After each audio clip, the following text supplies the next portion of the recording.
ஜெய் ஜெய்சங்கர ஹரஹர சங்கர.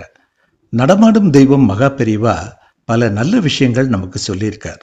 அதை வாரம் இல்லம் தேடி மகா பெரிவா அப்படிங்கிற தொடரில் பார்த்து வரோம். அந்த வகையில் இந்த வாரம் ஒரு நல்ல சிந்தனையை பார்க்கலாம். சேனலை சப்ஸ்கிரைப் பண்ணி வீடியோவை கடைசி வரை பாருங்கள். நீங்களே சந்தோஷப்படுற மாதிரி வாழ்க்கையை மாற்றும் முக்கிய விஷயங்கள் பல இருக்கு. இந்த வார சிந்தனையை எப்பவும் போல ஒரு சின்ன கதையோடு தொடங்கலாம். ஒருத்தன் தினமும் புலம்பிக்கிட்டே இருப்பான். அதாவது, என்கிட்ட நல்ல ஃபோன் இல்லை, நல்ல செருப்பு இல்லை, எனக்கு எது வேணுமோ அது கிடைக்கவே மாட்டேங்குது அப்படின்னு. ஒரு நாள் அவன் நடந்து போயிட்டே இருந்தான். அப்போது அவன் ஒருத்தரை பார்த்தான். அவர் காலில் காலணியே இல்லை.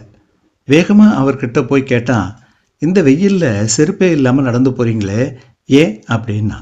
அதுக்கு அவர் சிரிச்சுக்கிட்டே சொன்னார், அதுக்கு என்கிட்ட வசதி இல்லைப்பா அப்படின்னு சொல்லிட்டு அவர் பாட்டுக்கு நடந்து போயிட்டே இருந்தார். இது அந்த இளைஞனை கொஞ்சம் யோசிக்க வச்சது.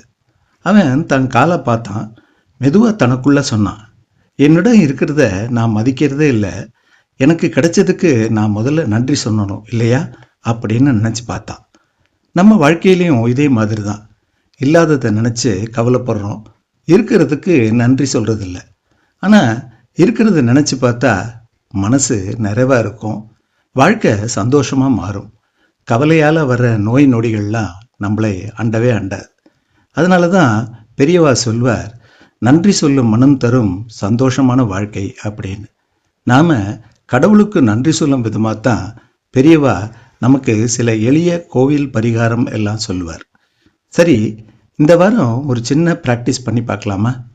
டெய்லி தூங்குறதுக்கு முன்னாடி 4 விஷயத்துக்கு நன்றி சொல்லிட்டு தூங்க பழகுங்க.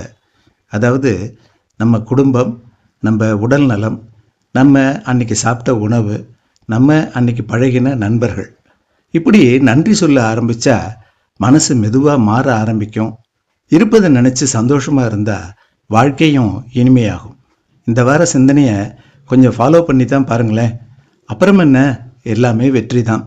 மீண்டும் அடுத்த வாரம் இதுபோல் ஒரு நல்ல சிந்தனையோடு சந்திப்போம். மகா பெரிவா அருளாசி அனைவருக்கும் கிடைக்கட்டும். ஜெய் ஜெய்சங்கர ஹரஹர சங்கர.